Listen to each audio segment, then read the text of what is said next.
চলতি মৌসুমে ব্যাট হাতে দুর্দান্ত ছন্দে রয়েছেন ওপেনার হৃদয়। গড় পায় ৯০। সংখ্যাটা নিজে অনেক কিছু বলে দেয়। নিয়মিত বড় ইনিংস, ম্যাচ জেতানো পারফরম্যান্স সব মিলিয়ে জাতীয় দলের দরজায় জোর করা নাড়ছেন এই ব্যাটার। তবুও অবাক করার মতো বিষয় হলো, এত ভালো পারফর্ম করেও জাতীয় দলে ওপেন করতে কোনো আগ্রহ দেখাচ্ছেন না হৃদয়। সাম্প্রতিক এক আলোচনায় হৃদয় স্পষ্ট করেন, তিনি পজিশনের চেয়ে টিমের প্রয়োজনকে বেশি গুরুত্ব দেন।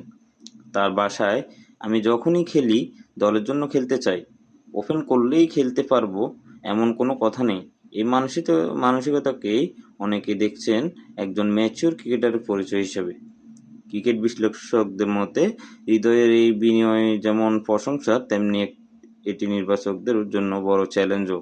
কারণ এমন ফর্মে থাকা একজন ওপেনারকে জাতীয় দলে অন্য পজিশনে খেলানো মানে কম্বিনেশনে নতুন করে ভাবতে হবে।